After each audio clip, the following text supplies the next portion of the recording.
ಎಲ್ರಿಗೂ ನಮಸ್ಕಾರ. SBK Kannada YouTube ಚಾನಲ್ಗೆ ನಿಮಗೆಲ್ಲ ಸ್ವಾಗತ. ಇವತ್ತಿನ ಈ ವಿಡಿಯೋದಲ್ಲಿ ದಿನಾಂಕ 7/1/2024ರಂದು ಕ್ಲಾಸಿಕ್ ಸಂಸ್ಥೆ ಧಾರವಾಡ ಅವರು ನಡೆಸಿದಂತಹ ಗ್ರೂಪ್ ಸಿ ಪರೀಕ್ಷೆಯ ಪ್ರಶ್ನೆ ಪತ್ರಿಕೆ ಮತ್ತು ಕ್ಯೂ ಉತ್ತರಗಳನ್ನು ನೋಡೋಣ. ಕಮ್ಯುನಿಕೇಷನ್ ಪತ್ರಿಕೆಯನ್ನು ಇಲ್ಲಿ ನಿಮಗೆ ನೀಡಲಾಗ್ತಾ ಇದೆ. ಉತ್ತರಗಳನ್ನು ಇಲ್ಲಿ ಹೇಳಲಾಗುತ್ತೆ. ನೀವು ಪ್ರಶ್ನೆಗಳನ್ನು ನೋಡಿ ವಿಡಿಯೋನ ಪಾಸ್ ಮಾಡಿ ಉತ್ತರ ಹೇಳೋದಕ್ಕೂ ಮುಂಚೆ ನೀವು ಉತ್ತರಗಳನ್ನು ಕೂಡ ಗೆಸ್ ಮಾಡ್ಬೋದು. ಸೊ ಕನ್ನಡ ವಿಭಾಗವನ್ನು ಪ್ರಾರಂಭ ಮಾಡೋಣ. ಮೊದಲ 4 ಪ್ರಶ್ನೆಗಳು ಕನ್ನಡ ಮೂಲದ್ದು ಅಲ್ಲದ ಅಂದರೆ ಅನ್ಯ ಭಾಷೆಯ ಪದಗಳನ್ನು ಗುರುತಿಸಿ ಅಂತ ಕೇಳಿದ್ದಾರೆ. ಮೊದಲನೇ ಪ್ರಶ್ನೆ, ಇರುಳು, ಕಾಳು, ನೆರೆ, ಬೊಂಬು ಈ 4 ಪದಗಳಲ್ಲಿ ಯಾವುದು ಅನ್ಯ ಭಾಷೆಯ ಪದ ಅಂತ ನೀವು ಗುರುತಿಸಬೇಕಾಗತ್ತೆ. ಸರಿಯಾದಂಥ ಉತ್ತರ ಆಪ್ಷನ್ 4 ಬೊಂಬು. ಇರುಳು, ನೆರೆ, ಕಾಳು ಇವೆಲ್ಲ ಕನ್ನಡದ ಪದಗಳು. ನೆಕ್ಸ್ಟು, ನೇಸರು, ಗೃಹ, ತಿಂಗಳು, ಹೆಚ್ಚು ಇದರಲ್ಲಿ ಅನ್ಯ ಭಾಷೆಯ ಪದ ಗೃಹ ಆಗಿರ್ತದೆ. ಗೃಹ ಅನ್ನೋದು ಅನ್ಯ ಭಾಷೆಯ ಪದ. ರಸ್ತೆ, ಬರು, ತಿನ್ನು, ಒಂದು ಇವು 4ರಲ್ಲಿ ಅನ್ಯ ಭಾಷೆಯ ಪದ ರಸ್ತೆ ಆಗಿರುತ್ತೆ. ತಂದೆ, ತಾಯಿ, ಗುಡಿ, ಬಂಧು ಇವು 4ರಲ್ಲಿ ಅನ್ಯ ಭಾಷೆಯ ಪದವನ್ನು ಗುರುತಿಸಿ. ಸೊ ಇವು 4ರಲ್ಲಿ ಅನ್ಯ ಭಾಷೆಯ ಪದ ಬಂಧು ಆಗಿರುತ್ತೆ. ನೆಕ್ಸ್ಟು, ಸಂಧಿ ಪದವನ್ನು ಗುರುತಿಸಬೇಕು. ಕೆನೆವಾಲು ಎಂಬುದರಲ್ಲಿ ಇರುವಂತಹ ಸಂಧಿ ಪದ ಯಾವುದು? ಕೆನೆವಾಲು ಅನ್ನೋದ್ರಲ್ಲಿ ಇರ್ತಕ್ಕಂಥ ಸಂಧಿ ಪದ ಆದೇಶ ಸಂಧಿ. ನೆಕ್ಸ್ಟ್, ಲೋಕೈಕ ವೀರ ಎಂಬುದರಲ್ಲಿ ಇರ್ತಕ್ಕಂಥ ಸಂಧಿ ಯಾವುದು? ಲೋಕೈಕ ವೀರ. ಸೊ ಸಂಧಿ ಪದಗಳನ್ನು ನೀಟಾಗಿ ಓದ್ಕೊಳ್ಳಿ. ಯಾವ್ಯಾವ ಸಂಧಿಗಳಿಗೆ ಯಾವ್ಯಾವ್ದು ಉದಾಹರಣೆಗಳು ಅಂತ ನೋಡ್ಕೊಂಡಿದ್ರೆ ನೀವು, ಮತ್ತು ಯಾವ ರೀತಿಯ ಸಂಧಿ ಪದ ಫಾರ್ಮ್ ಆಗುತ್ತೆ ಅಂತ ಗೊತ್ತಿದ್ರೆ ಈಸಿಯಾಗಿ ಉತ್ತರವನ್ನು ಕೊಡ್ಬೋದು. ಸರಿಯಾದ ಉತ್ತರ ವೃದ್ಧಿ ಸಂಧಿ. ಹೂವಿಂದ ಇದನ್ನು ಬೆಳೆಸಿದಾಗ ಏನಾಗುತ್ತೆ? ಆಪ್ಷನ್ 2 ಹೂ ಪ್ಲಸ್ ಇಂದ ಅಂತ ಆಗುತ್ತೆ. ನರೇಂದ್ರ ಎಂಬುದರಲ್ಲಿರುವಂಥ ಸಂಧಿ ಯಾವುದು? 8ನೇ ಪ್ರಶ್ನೆ ಗುಣಸಂಧಿ. 9ರಿಂದ 13 ವಿರುದ್ಧಾರ್ಥಕ ಪದಗಳನ್ನು ಹೇಳಬೇಕು. ಅರಸ ಈ ಪದದ ವಿರುದ್ಧಾರ್ಥಕ ಪದ ಯಾವುದು? ಸೊ ಇಲ್ಲಿ ಆಪ್ಷನ್ಗಳನ್ನು ನೋಡ್ಕೊಳ್ಳಿ. ಸರಿಯಾದ ಉತ್ತರ ಅರಸಿ. ಸ್ವಾಗತ ಬೀಳ್ಕೊಡಿಗೆ. ಉನ್ನತಿಗೆ ಅವನತಿ. ಮುಂದಿನ ಪ್ರಶ್ನೆ, ನಿದ್ದೆಗೆ ಜಾಗರ. ಗುಣ ಅವಗುಣ. ನೆಕ್ಸ್ಟು, ನುಡಿಗಟ್ಟುಗಳನ್ನು ಕೊಟ್ಟಿದ್ದಾರೆ. 14ರಿಂದ 20 ತನಕ ನುಡಿಗಟ್ಟುಗಳ ಪರ್ಯಾಯ ರೂಪವನ್ನು ಹೇಳಬೇಕು. ಮೈ ಮೇಲೆ ಕೈ ಹಾಕು. 14ನೇ ಪ್ರಶ್ನೆ, ಮೈ ಮೇಲೆ ಕೈ ಹಾಕು ಅಂದರೆ ವಚನವನ್ನು ಕೊಡುವಂಥ ಅರ್ಥವನ್ನು ಕೊಡುತ್ತೆ. ಬೆನ್ನು ತಟ್ಟು ಅಂತ ಹೇಳಿದ್ರೆ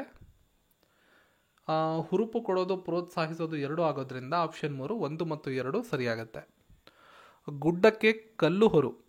16ನೇ ಪ್ರಶ್ನೆ ಅಂದರೆ ವ್ಯರ್ಥವಾಗಿರುವಂಥ ಕೆಲಸ ಆಗದೇ ಇರುವಂಥ ಕೆಲಸವನ್ನು ಮಾಡೋದು. ಬೆರಳು ಕಚ್ಚು ಅಂದರೆ ಆಶ್ಚರ್ಯಪಡುವಂಥದ್ದು.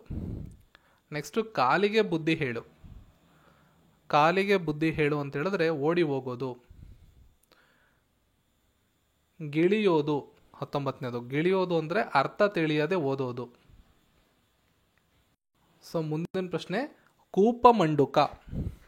ಕೂಪಮಂಡುಕ ಅಂದರೆ ಏನು? ಕೂಪಮಂಡುಕ ಆಪ್ಷನ್ 4 ಇದಕ್ಕೆ ಸರಿಯಾದ ಉತ್ತರ. ಸಂಕುಚಿತ ವಿಚಾರವುಳ್ಳವನು, ಲೋಕದ ಅನುಭವ ಇಲ್ಲದವನು ಅಂತ 2 ಅರ್ಥಗಳನ್ನು ಕೊಡುತ್ತೆ. ಹಾಗಾಗಿ ಆಪ್ಷನ್ 4 1 ಮತ್ತು 2. ಡ್ಯಾಶ್ ಎಂಬುದು ಕೆಳಗಿನವುಗಳಲ್ಲಿ ಸರಿಯಾದ ಕ್ರಿಯಾಪದದ ರೂಪ. ಕಿತ್ತನು ಅನ್ನೋದು ಕ್ರಿಯಾಪದದ ರೂಪ. ನೆನ್ನೆ ರೈಲಿನಲ್ಲಿ ಊರಿಗೆ ಅವನು ಹೋದನು ಈ ವಾಕ್ಯದ ಕರ್ತೃಪದವನ್ನು ಗುರುತಿಸಿ. ಅವನು ಅನ್ನೋದು ಇಲ್ಲಿ ಕರ್ತೃಪದ. ಹಾಳಾದೋನು ಸಾಯಲಿ ಬಿಡಿ ಎಂದರು ಅವರು. ಗೆರೆ ಎಳೆದ ಪದ ಸೂಕ್ತವಾದ ಪದ. ಈ ಸಾಯಲು ಬಿಡಿ ಅನ್ನೋ ಒಂದು ಪದವನ್ನು ಕೊಟ್ಟಿದ್ದಾರಲ್ಲ, ಇಲ್ಲಿಗೆ ಸರಿಯಾದಂಥ ಈ ವಾಕ್ಯ ಸರಿಯಾಗಿ ಕಾಣಿಸ್ಬೇಕು ಅಂದರೆ ಕೆಳಕಂಡ 4 ಆಯ್ಕೆಗಳಲ್ಲಿ ಸಾಯಲು ಬಿಡಿ ಅನ್ನೋ ಒಂದು ಪದಕ್ಕೆ ಯಾವುದನ್ನು ರೀಪ್ಲೇಸ್ ಮಾಡಬೇಕು ಅಂತ ಕೇಳಿದ್ದಾರೆ. ಸರಿಯಾದ ಉತ್ತರ ಸಾಯಲಿ ಬಿಡಿ ಅಂತ ಹೇಳಿದ್ರೆ ಇದು ಸರಿಯಾಗೋದಿಲ್ಲ ವಾಕ್ಯ. ಹಾಳಾದವನು ಸಾಯಲು ಬಿಡಿ ಎಂದರು ಅವರು ಅಂತ ಹೇಳಿದ್ರೆ ಹಾಳಾದವನು ಸಾಯಲಿ ಬಿಡಿ ಅನ್ನೋ ಒಂದು ವಾಕ್ಯ ಏನಿದೆ ಅದು ಅರ್ಥಪೂರ್ಣವಾಗಿರುತ್ತೆ. ಆಪ್ಷನ್ 1 ಸರಿಯಾದ ಉತ್ತರ.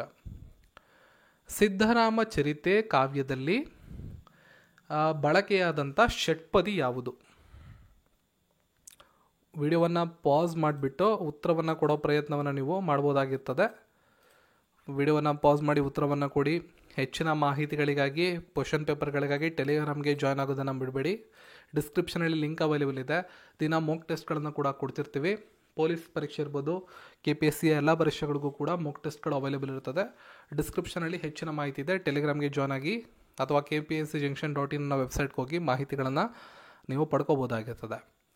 ಸೊ 24ನೇ ಪ್ರಶ್ನೆಗೆ ಸರಿಯಾದ ಉತ್ತರ ಸಿದ್ಧರಾಮ ಚರಿತೆ ಕಾವ್ಯದಲ್ಲಿ ಬಳಕೆಯಾದ ಷಟ್ಪದಿ ಇದರಲ್ಲಿ ಯಾವುದೂ ಅಲ್ಲ.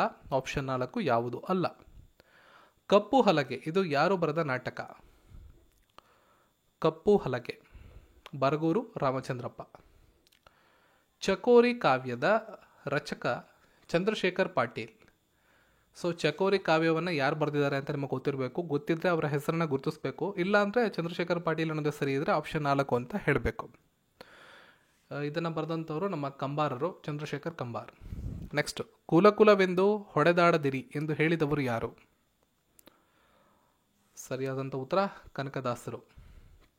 ನೆಕ್ಸ್ಟು, ಪಲ್ಮಡಿ ಮತ್ತು ಮುಳಿವಳ್ಳಿ ಗ್ರಾಮದತ್ತಿ ಕೊಟ್ಟ ಬಗ್ಗೆ ತಿಳಿಸುವಂಥ ಶಾಸನ ಯಾವುದು?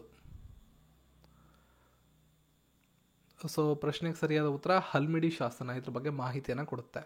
ಮುಂದಿನ ಪ್ರಶ್ನೆ ಈ ರೀತಿ ಇದೆ. ತೆರೆದ ಬಾಗಿಲು ಈ ಕೃತಿಗೆ ದೊರೆತಂಥ ಪ್ರಶಸ್ತಿ ಯಾವುದು? ತೆರೆದ ಬಾಗಿಲು. ಸರಿಯಾದ ಉತ್ತರ ಕೇಂದ್ರ ಸಾಹಿತ್ಯ ಅಕಾಡೆಮಿ ಗೌರವ.